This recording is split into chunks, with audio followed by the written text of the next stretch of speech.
From New South Wales, originally from Lebanon, two young men who merged their two businesses to create DKM Blue.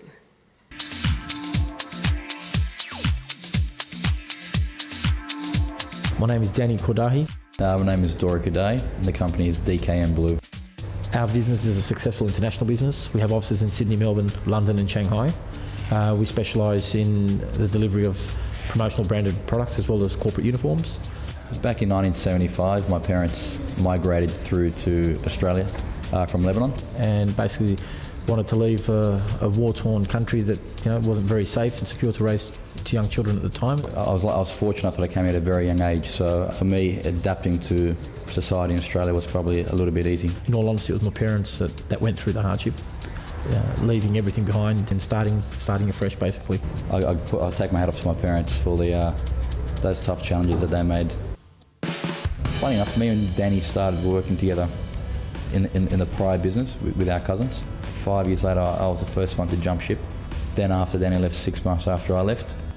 In the midst of renovating our home and preparing for a traditional Lebanese wedding with over 300 people, I decided it was time to throw myself into an even bigger hole, and I thought, let's start a new business. So we sort of went different paths within the industry, and then we sort of came back 6 years later and joined forces again. That's allowed us basically to double our revenue overnight.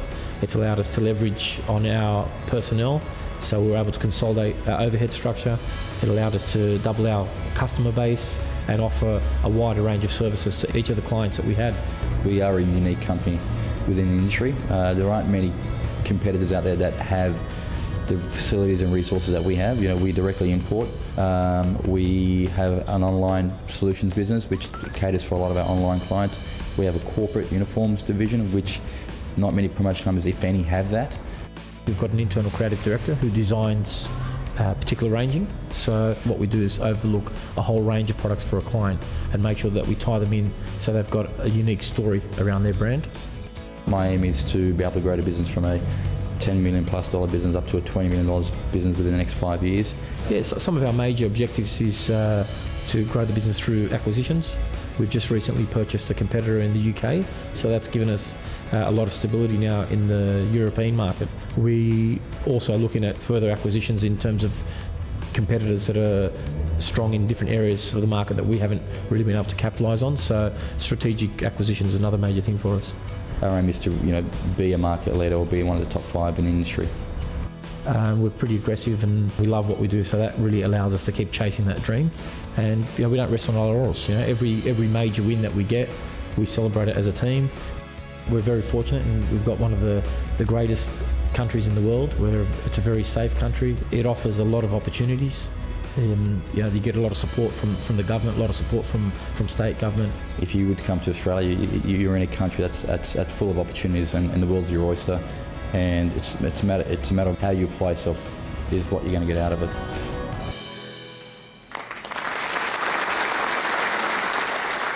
Please welcome Danny and Dori Kordahi.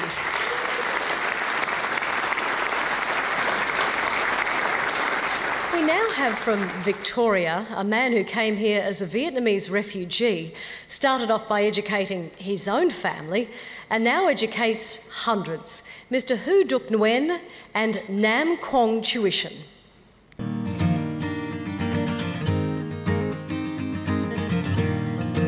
My name is Nguyễn Hữu Đức and my company name is Nonpoint Tuition.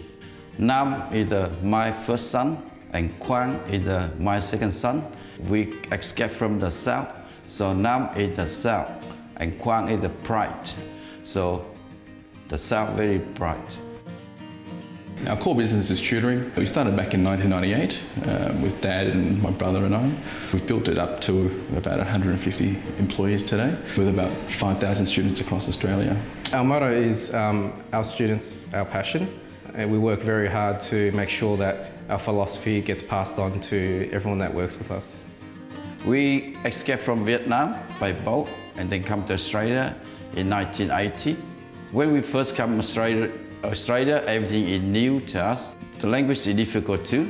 I finished high school, and this was sort of a way to get a bit of extra pocket money, because a lot of university students tutor. The first Our student is only 4 students come in, and then from that 4, they introduce another 2, and they introduce another 4, 10, 20, 30, 50, and then come up 100 very quick, all in word of mouth. Actually, our very first student today still works for us.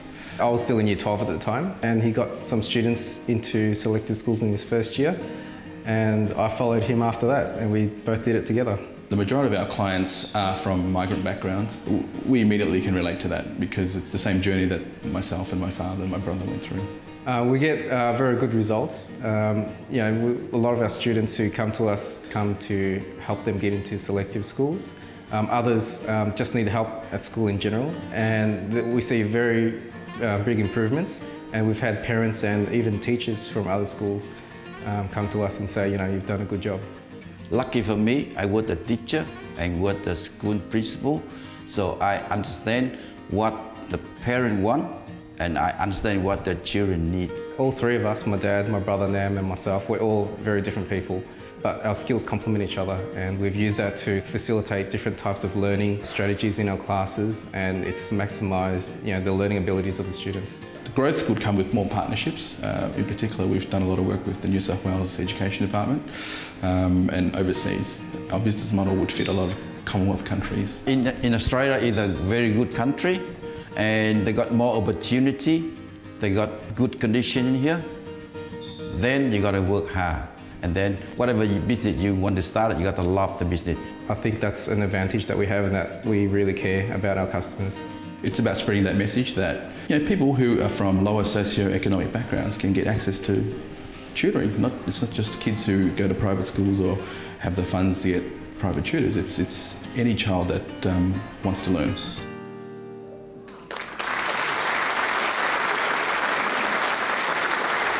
Please welcome Mr. Hu Duk Yuen.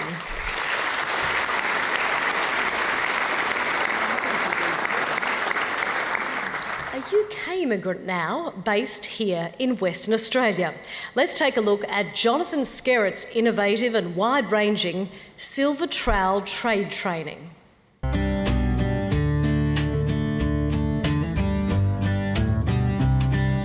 My name is Jonathan Skerritt. My company name is Silver Trowel Trade Training. We deliver vocational training, predominantly for the building and construction industry, as well as a soft suite of skills which include Diploma of Business, Diploma of Building, Frontline Management, training and assessment qualifications for the vocational sector. I was a 22-year-old, very naive, bright-eyed young bricklayer. It was the 1980s in England. Unemployment was extremely high. I arrived in Brisbane with a suitcase and a bag of tools and $100. I secured a position training Aboriginals in Cape York. I spent 3 years building crocodile farms and houses, and it was a whole new experience. I never wanted to go home. In fact, I didn't go back to the UK for over 20 years. I very much believe in professionalism of training and delivering a product to the industry that's second to none. And I could see it opening in the marketplace, so I opened the company with some goodwill. I had a friend of mine who very graciously gave me some premises and a training facility, and through contacts that I'd made through my career, I was given some product to work with, and I can honestly say that this company has evolved from not $1. We're expecting gross turnover this year to reach 14 million. I worked on my own for the first 6 months of the business being opened, and then my wife came to join me in the business. We now have a staff of 59 people. We have 4 sites in Perth, and we're now the largest private training organisation for building and construction in Western Australia, if not Australia. I like to look at what we do very much is the same way as most people who look at private schools and state schools. People expect to come here and find a level of quality, customer service. We need to be responsive to our industry. We're here to service the industry, and I think that's what set the benchmark. We've won several awards. We have a 3-star rating from the Institute of Trade Skills Excellence, 3 stars being the highest, and we were awarded 3 stars. We won the 2008 Emerging Export Award for Western Australia. We won the 2009 Education and Training Award, Austrade Award, and we're finalists again this year in the categories of Emerging Exporter and Education and Training Provider. Everybody needs skills, Everybody needs quality training, and it's my aim over the next 5 years to have certainly a branch of silver trail training in every state in this country, and certainly in some of the largest cities across the world. The Australian way, give a guy a go, I believe absolutely that's true. If you work hard, if you jump in with both feet, and being honest, I think, is the key to surviving in Australia. Be upfront with people, never overpromise, and I don't think you can fail. My life is here, my family, my children are very Australian. I believe I'm the best country on earth.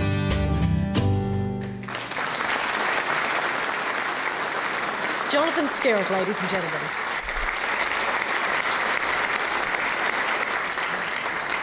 Now to a business that knows a great deal about daring and initiative as it follows the lead of its amazing founder, Sir Richard Branson, and moves forward in stunning leaps and bounds. One of our newest and most enthusiastic sponsors, the Virgin Blue Group of Airlines, is represented here tonight by CEO and Managing Director, also one of our judges, Mr. John Borghetti. Please welcome him. OK, John, well, thank you for coming on board with the Ethnic Business Awards. What Indigenous programs does Virgin Blue have? Well, like every large, good corporate citizen, we have a very strong and focused Indigenous employment program. But we also have an Indigenous employment advisor to make sure we stay focused and continue on our plan. We've been working very closely, in fact, with the Western Australian government in a plan to recruit and train 4 pilots. And so there are a number of programs, but I think it's more about also what you do in the community. I mean, recruitment is one thing, but what do you actually do in the community? And that's where we sponsor a number of programs. We are involved in the AIM program, which you probably are aware of, which is a mentoring program of university students, mentoring high school students, and also the Indigenous Leadership Centre that we're involved in. So it's a bit of both. It's a bit of recruitment and employment, but also contributing in the broader community. What practically do you hope to achieve with these programs in the next 12 months and beyond? Because I guess it's good for the individuals, but it's also good for the company. Well, it is, and it has to be good for both, and it can be good for both. When you look at Virgin Blue about 12 months ago, we had about 5 employees that were Indigenous employees. In the space of 12 months, we've gone to 30, and certainly our plan over the next 18 months is to multiply that by some sixfold and get to close to 200. So we've got pretty ambitious targets, and we can make it. We had a recent situation, in fact, which we're very proud of. We had our very first flight from Sydney to Uluru, and it was piloted by an Indigenous captain. And most of the crew, in fact all the crew except one, were also Indigenous, so it was a very proud moment for us. Ladies and gentlemen, Mr. John Borghetti from the Virgin Blue Group of Airlines. Thank you.